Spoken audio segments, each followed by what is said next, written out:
Universitas Pulau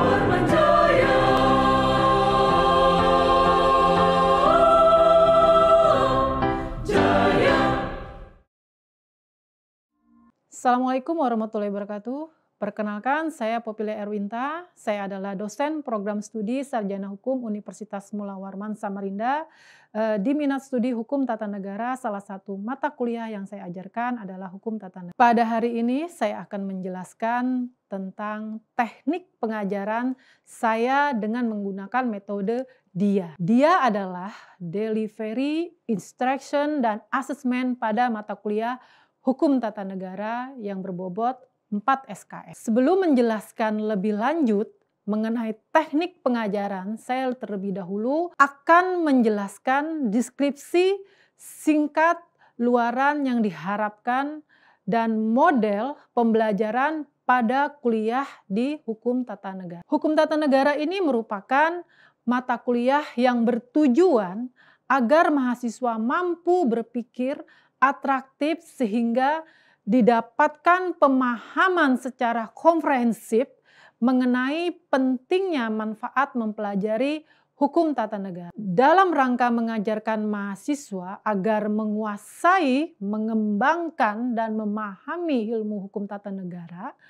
karenanya diperlukan metode pembelajaran dengan cara pemberian materi hukum tata negara dengan secara mendalam dan menganalisis pengaturan hukum tata negara dalam penyelenggaraan negaranya. Mata kuliah ini memberikan bekal pengetahuan dan kemampuan untuk memahami pengertian hukum tata negara, sejarah dari hukum tata negara itu sendiri, asas-asas hukum tata negara, sistem pemerintahan, organisasi dan fungsi kenegaraan, kewarganegaraan, hak asasi manusia, dan partai politik dan pemerintahan desa. Tujuan dari pembelajaran ini, dari mata kuliah ini adalah 1.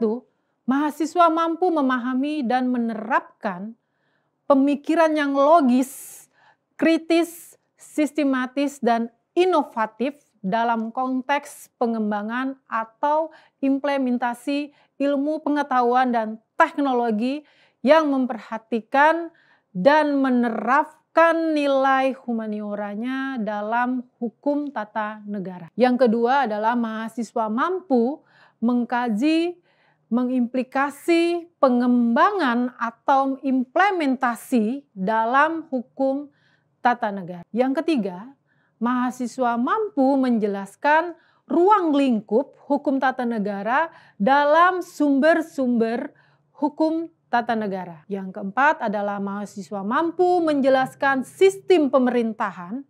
Yang kelima adalah mahasiswa mampu menjelaskan konstitusi, klasifikasi konstitusi, bagaimana konstitusi itu, bagaimana peraturannya terhadap konstitusi tersebut.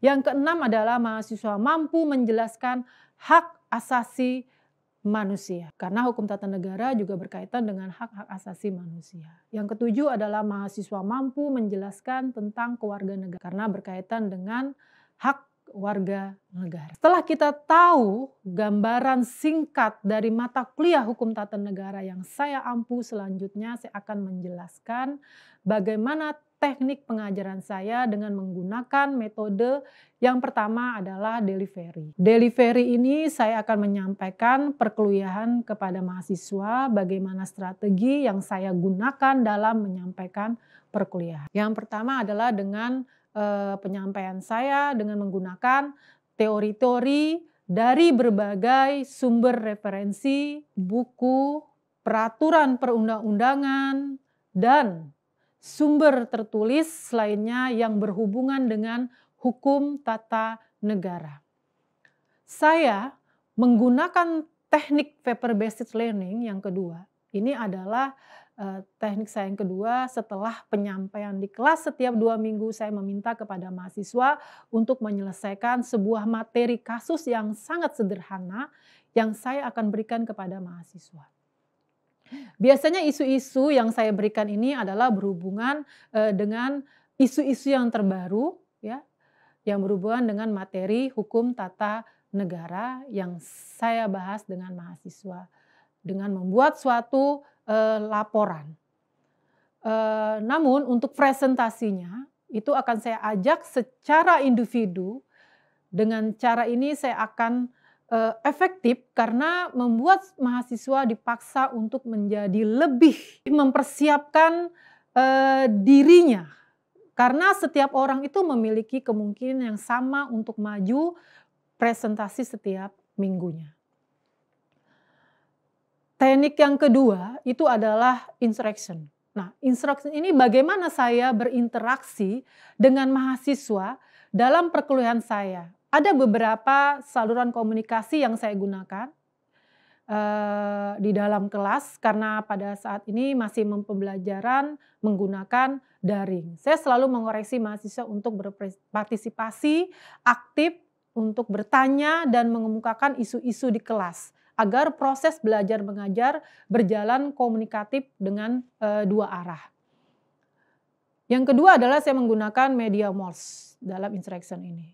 MOOCs ini adalah salah satu media pembelajaran yang menghubungkan antara mahasiswa dengan dosen. Ya. Di sana dosen dapat memberikan materi dan menyampaikan topik-topik terkini dan memberikan feedback atas proyek-proyek yang mereka kerjakan. Metode asesmen ini, bagaimana saya menilai mahasiswa? Nah, ini metode yang ketiga. Yang tadi yang kedua adalah instruction, metode yang kedua saya menggunakan metode asesmen adalah memberikan penilaian atau bagaimana saya menilai mahasiswa pada pertemuan pertama perkuliahan saya selalu menjelaskan kontrak perkuliahan. Jadi dalam perkuliahan pertama saya ini saya menjelaskan kontrak perkuliahan yang kita sepakati bersama antara pengajar dan juga mahasiswa. Di dalam kontrak perkuliahan tersebut memuat cara saya memberikan penilaian. Berikan penilaian dengan 3 cara ya. Yang pertama adalah dengan cara penilaian efektif ya, dengan bobot nilainya adalah 10%. Yang kedua adalah dengan penilaian UTS ya. UTS ini adalah ujian tengah semester dengan bobot penilaian adalah 40%. Dan yang ketiga adalah ujian akhir semester dengan bobot 50%.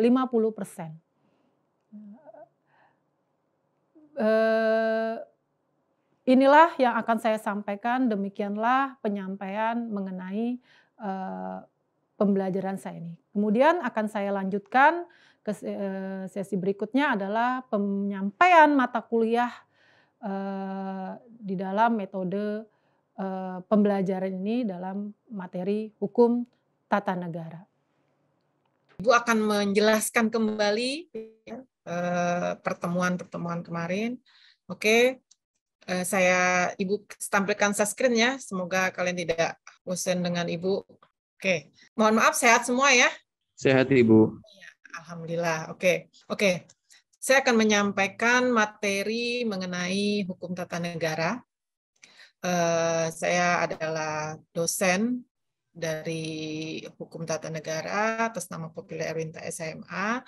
Dengan pertemuan yang akan saya sampaikan mengenai pendahuluan ya, pengertian sumber-sumber dari hukum tata negara, teori-teori dari hukum tata negara, konsep-konsepnya bagaimana yang akan saya sampaikan kepada kalian, bahwa saya akan bicara pertama kali mengenai negara hukum ya. Jadi negara hukum ini adalah negara, karena Indonesia ini adalah negara hukum, ya, di mana perilaku masyarakatnya itu diatur oleh hukum dan mempunyai relevansi yang sangat berkaitan dengan keadilan, maka pandangan yang lebih utama di dalam negara hukum itu adalah keadilan, ya, karena sebuah negara hukum itu adalah untuk menyelenggarakan suatu kekuasaan pemerintahannya, ya, di dalam suatu negara hukum. Ya, jadi hukum tata negara ini bicara pertama kali adalah negara hukum dulu.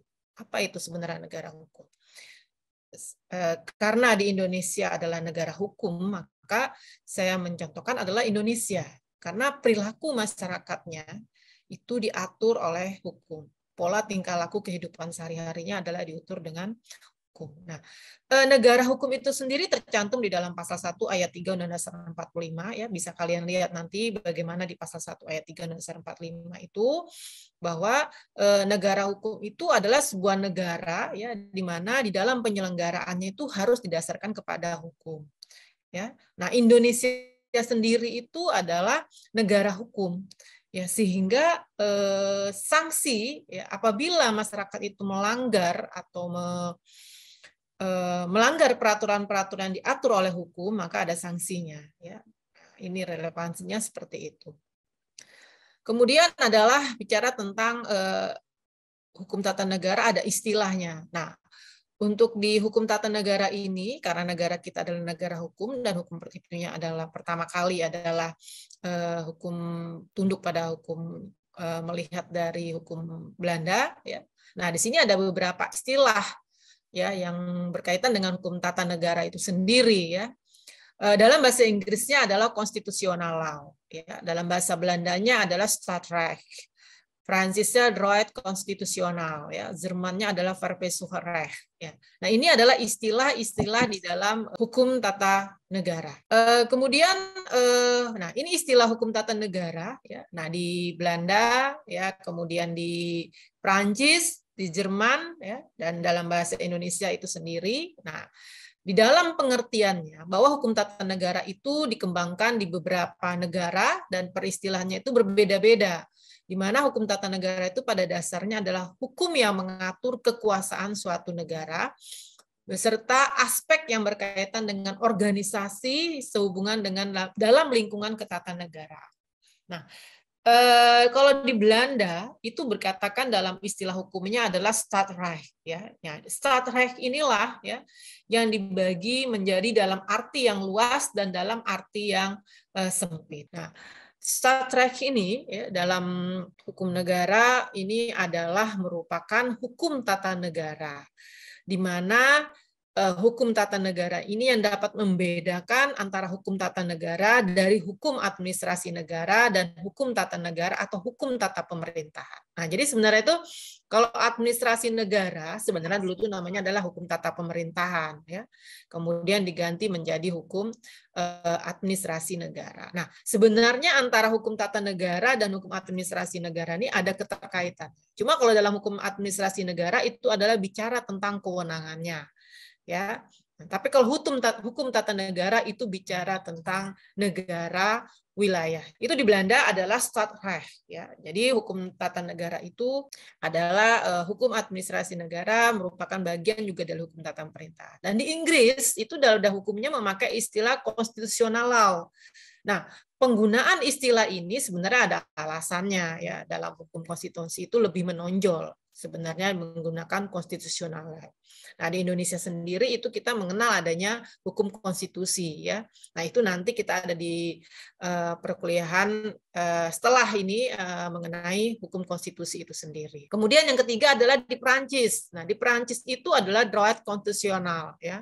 Droit konstitusional ini lawan katanya adalah droit administratif, di mana titik tolaknya itu adalah membedakan antara hukum tata negara dengan hukum administrasi negara ya. Nah, kalau kita mengingat di dalam ilmu negara itu ada apa saja sebenarnya ilmu negara itu ya, ada berkaitan hubungan dengan hukum tata negara, hukum administrasi negara, hukum internasional. Nah, itu semua berkaitan. Tetapi walaupun mereka berkaitan tapi ada pembedanya. Ada yang membedakannya antara hukum tata negara, hukum administrasi negara, itu ada yang membedakan ya.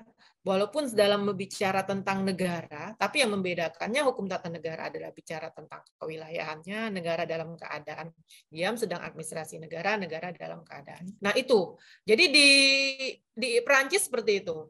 Bahasanya adalah droit konstitusional ya. Nah, sedangkan di Jerman itu istilah yang digunakan adalah Verfassungsrecht, yaitu hukum tata negara, sedangkan Verfassungsrecht-nya adalah hukum administrasi negara. Ya, jadi saling keterkaitan lah ya. Tapi ada yang membedakan antara tata negara dan administrasi negara. Nah, dalam bahasa Indonesia itu sendiri, bahwa hukum tata negara itu memiliki istilah hukum negara dan konstitusi. Ya, bahwa dalam bukunya Muhammad Kusnardi dan Harmali mengatakan bahwa istilah yang merupakan terjemahan dari bahasa Belanda. Jadi hukum tata negara itu kalau di bahasa Indonesia itu mengambil dari istilah terjemahan dari bahasa Belanda. Karena hukumnya di Indonesia ini kan pertamanya adalah dari hukum Belanda, ya, kemudian diterjemahkan dalam bahasa Indonesia menjadi dalam hukum Indonesia. Maka digunakannya adalah Staatsrecht. Ya, nah ini pengertiannya ya. Dari istilah itu muncul suatu pengertian hukum tata negara. Ya, jadi kalau bicara tentang hukum tata negara itu kita bicara teorinya itu apa negara hukum. Nah, negara itu kan suatu teori konsep. Kemudian kita bicara istilah, kemudian kita bicara tentang pengertiannya.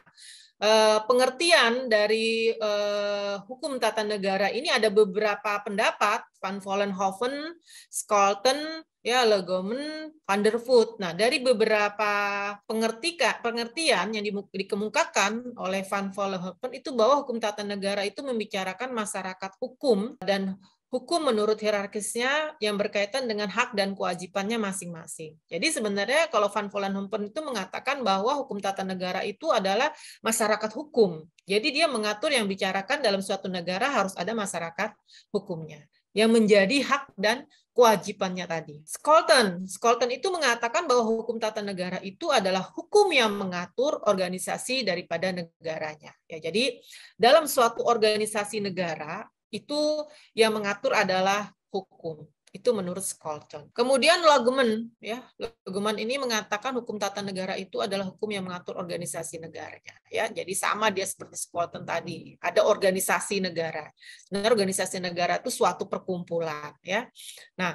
Hukum tata negara itu adalah mempelajari apa saja yang dipelajari, kaitannya dengan susunan dan jabatan, tugas yang melekat pada suatu jabatannya, ya, kemudian kekuasaan dan kewenangannya, kemudian bicara tentang hubungannya, pergantiannya. Nah, ini sebenarnya yang dibicarakan di dalam hukum tata negara menurut Legomen tadi. Jadi dalam suatu organisasi itu adalah struktur, ya. Kemudian Van der Voort, ya, ini mengatakan hukum tata negara itu adalah peraturan-peraturan yang mengatur badan-badan yang diperlukan wewenangnya masing-masing. Nah, di mana hubungan itu satu dengan yang lainnya itu dan hubungan dengan individu dalam suatu kegiatan. Jadi ada diatur di dalam suatu hukum atau peraturan-peraturan yang mengatur tentang hukum tata negara.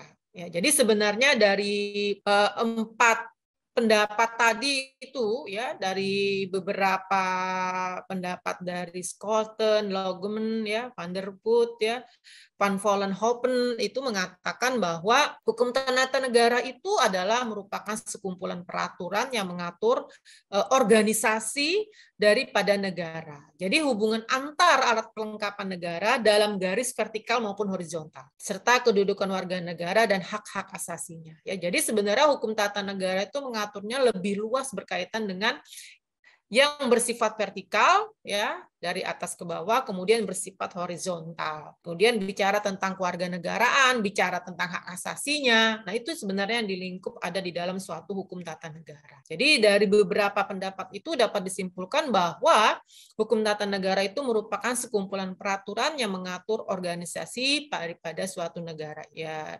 kaitannya adalah dengan alat perlengkapan negara yang bersifat vertikal maupun horizontal. Karena yang dibicarakan adalah kedudukan warga negara, kewarganegaraan, hak asasi, partai politik, konstitusi, itu semua dibicarakan di dalam hukum tata negara. Nah, ini jadi Staatsrecht Wetenschap sebagai studi ilmu hukum tata negara. Nah, hukum tata negara ini merupakan bagian dari hukum positif, ya, karena hukum positif ini adalah hukum yang benar-benar diatur di dalam suatu peraturan hukumnya, ya. Nah, ini Staatsrecht ini sebagai teori apa? Teori di dalam studi ilmu hukum tata negara, ya. Jadi dikatakan sebagai hukum positif. Nah, bagaimana kita melihat dari riset objeknya bahwa hukum tata negara itu mempunyai objek penyelidikan, metodenya, investigation-nya bahwa hukum tata negara itu merupakan metode untuk penyelidikan atau investigasi dalam permasalahan seputar kenegaraan. Ya, jadi sebenarnya riset objeknya itu adalah bicara, objeknya adalah hukum tata negara. Sebagai metodenya adalah seputar kenegaraan. Ya, jadi kalau kita apa sih sebenarnya dipelajari dalam hukum tata negara itu ya? Ya tadi hukum tata negara itu mempelajari sebuah objek penyelidikan tentang kenegaraan. Kemudian bagaimana pakar-pakar yang mengetengahkan tentang penyelidikan hukum tata negara? Nah ini ya, Burkens, Belivante, A.M. Donner ya. Ini semua adalah bicara tentang objek penyelidikannya, di mana penerobosan dari suatu pakar-pakar dalam penyelidikan ilmu hukum tata negara ini adalah mengatur tentang hukum tata negara secara positif, ya. Dilihat dari objek penyelidikannya. Tentunya adalah bicara tentang kenegaraannya. Ya, jadi ini adalah pakar-pakar yang mengetengahkan tentang penyelidikan dalam ilmu hukum tata negaraan. Ini sebagai terobosan dalam hukum tata negara dilihat dari hukum positifnya. Kemudian, nah ini ya positif start right ya. Sebagai positif start right ada berbagai sumber hukum yang ada di lapangan. Ini dapat dikaji lebih mendalam di mana sumber hukum tata negara ini yang bersifat positif ini bisa dikaji dalam beberapa hukum kajian ya. Bisa sebagai hukum tertulis ya. Bisa dikaji ditarik dalam hukum tidak tertulis atau jurisprudensi atau doktrin ya. Nah, ini adalah sebagai hukum tata negara yang disebut sebagai sumber hukum yang positif tadi. Jadi bisa hukum tertulis, hukum tidak tertulis, jurisprudensi dan doktrin. Jadi kalau hukum tertulis itu dilihat dari undang-undang ya, peraturan perundang-undangannya. Nah, ini ya. Kalau hukum tidak tertulis itu bisa dilihat dari hukum kebiasaannya ya. Jurisprudensi ini adalah merupakan pendapat hakim ya, jika tidak ada diatur di dalam hukum dalam peraturan perundang-undangan. Maka hakim melihat dalam jurisprudensi. Ya. Kemudian doktrin ini adalah pendapat-pendapat para pakar yang berpengaruh tadi ya. Tadi pakar-pakar tadi sebagai pengetengah hukum tata negara tadi. Nah, ini adalah merupakan ruang lingkup di dalam hukum tata negara. Nah, ini untuk di Indonesia ya. Ruang lingkupnya itu adalah bentuk negara, kesatuan, ya, federasi ya. Nah, ini bentuk pemerintahan, kerajaan atau republik ya. Sistem pemerintahannya adalah presidensil, parlementer. Nah, ini untuk Indonesia kan sistem pemerintahannya adalah bisa dikatakan sebagai presidensil, bisa dikatakan sebagai parlementer. Ya, karena kedua-dua presiden maupun parlemen atau DPR itu saling berkolaborasi. Tapi ada yang mengatakan bahwa sistemnya adalah presidensil. Tapi kalau di zaman dulu, di zaman Orde Lama itu adalah zamannya presidensil itu jelas. Karena belum ada lembaga legislatif ya, pada zamannya Bung Karno dulu belum ada namanya badan legislatif ya, maka dikatakan murni adalah presidensil. Kemudian corak pemerintahannya tentunya di Indonesia ini adalah demokrasi ya. Nah, ini adalah apa saja sih sebenarnya ruang lingkup di dalam hukum tata negara? Pasti bicara tentang bentuk negara, bentuk pemerintahan, sistem pemerintahan, corak pemerintahan dan sistem pendelegasian kekuasaan negaranya. Nah, ini adalah ruang lingkup yang dibicarakan di dalam hukum tata negara. Jadi beda tadi dengan hukum administrasi negara ya. Jadi kalau ruang lingkup hukum tata negara ini seperti ini. Nah, ini ruang lingkup hukum tata negara Indonesia secara garis besar. Nah, ini ada lagi. Ini khusus di Indonesia ya. Nah, ini khusus yang ada di Indonesia. Ini adalah ruang lingkup di dalam hukum tata negara yang khususnya adalah Indonesia. Tentunya adalah ada garis-garis besar, organisasi, hubungan antar rakyat dengan negara, wilayah negara, itu kan dibicarakan di dalam ruang lingkup hukum tata negara. Maka saya katakan terlebih dahulu bahwa hukum tata negara ini pasti pertama kali ada bicara tentang wilayah penduduk. Nah, ini yang dibicarakan dalam hukum tata negara. Kemudian dasar negaranya, ciri-ciri lahir dari kepribadian negara itu. Nah, ini adalah merupakan ruang lingkup di dalam hukum tata negara Indonesia. Kemudian bagaimana hubungan HTN dengan HAN ya? Nah, di sini saya katakan bahwa hubungan HTN dengan HAN itu hubungan HTN dengan hubungan hukum tata negara dengan hukum administrasi negara, walaupun ada pembedaan, tetapi dia memiliki hubungan, di mana hukum tata negara itu hukum mengenai organisasi negara yang berkaitan dengan penduduk, pemilu, partai politik, wilayah negara, dasar negara, HAM. Nah ini, kalau hukum administrasi negara itu sebagai hukum yang mengatur hubungan yang menyangkut hak dan kewajiban pemerintahannya sebagai kekuasaan dengan pihak diperintah, ya. Ada rakyat, ya, ada warga negaranya, ada penduduk dan baik dalam terselenggaraan pemerintahan maupun terselenggaraan kerjasama. Jadi ini sebenarnya kalau di dalam hukum administrasi ini adalah dia mengatur hubungan hukum tadi, ya. Jadi sebenarnya bicara tentang kewenangannya sebenarnya hukum administrasi negara ini, ya. Tapi kalau hukum tata negara itu bicara tentang wilayah negara, dasar negara. Nah, ini yang bisa sebenarnya ada hubungannya antara HTN dengan hukum administrasi negara, karena sama-sama dibicarakan tentang negara. Kemudian di dalam hukum tata negara ada beberapa aliran, ya, aliran historis utilities, ya, bahwa historis ini menurut tradisi negara Belanda itu adalah berkaitan dengan peraturan perundang-undangan, ya, karena di Indonesia karena pada dasarnya adalah pada hukum Belanda pertama kali, maka Indonesia juga berdasarkan dengan peraturan perundang-undangan dengan melihat aliran historis utilities ini. Jadi semua tugas negara itu adalah merupakan tugas dari pemerintahannya itu sendiri. Nah, ini ada teori relativisme, ya, ini teori-teori yang ada di dalam hukum tata negara. Tidak ada perbedaan yang tajam antara HTN dengan HAN. Jadi ini membicarakan tentang hubungan HTN dengan HAN tadi. Bagaimana hubungannya tadi sudah dijelaskan, ternyata ini loh teorinya yang bisa diungkapkan dalam hubungan tersebut. Nah, kalau dalam teori relativisme bahwa hukum tata negara maupun hukum administrasi negara itu merupakan sebab kedua dan mempunyai lapangan penyelidikan yang sama, yaitu negara, ya. Nah, ini tadi saya katakan adalah sama, dia bicara tentang negara. Hanya saja, ya, cara meninjau objeknya itu atau pendekatannya itu adalah yang berbeda. Jadi caranya aja saja yang berbeda. Itu yang bisa membedakannya. Tapi hukum tata negara maupun hukum administrasi negara ini memiliki hubungan, sama-sama yang dibicarakan adalah negara. Definisi dari sumber hukum bahwa sumber hukum itu untuk berlakunya secara formal di dalam suatu peraturan hukum, ya. Jadi ada beberapa definisi. Kemudian ini sumber hukum menurut sejarahnya, sosiologis dan filsafat. Ini menurut bidangnya, Van Veldon.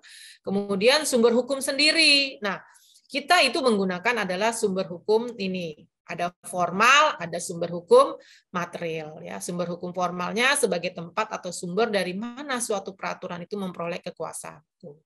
Kemudian sumber hukum material ini lihat dari isi dari pandangan-pandangan yang berkaitan dengan kehidupan suatu negara, ya.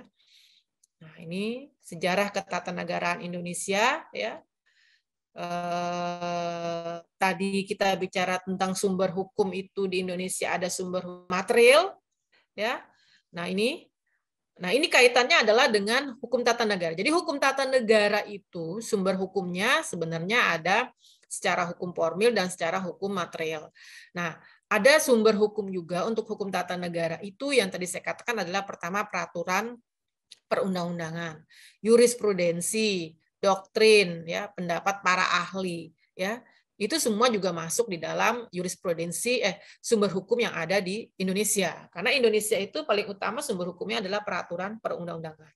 Karena negara Indonesia ini menganut sistem civil law, ya, bukan common law. Nah ini, maka menggunakan sumber hukum formal dan material, ya. Ini adalah materi-materi yang saya sampaikan sebagai pertemuan pertama, ya. Untuk hari ini saya rasa cukup sekian dulu pertemuannya. Terima kasih. Semoga di hari berikutnya kita akan sehat kembali, bisa bertemu kembali, ya, bertatap muka kembali. Ibu terima kasih sekali terhadap Kating dan kalian semua, ya, telah memberikan waktu sedikit kepada Ibu. Terima kasih sekali Ibu, terima kasih banyak sekali. Semoga kalian sehat, dimudahkan segala halnya. Cukup sekian, terima kasih. Assalamualaikum warahmatullahi wabarakatuh. Selamat siang. Selamat siang, Terima Ibu. kasih. Ibu Liv ya. Baik, Ibu.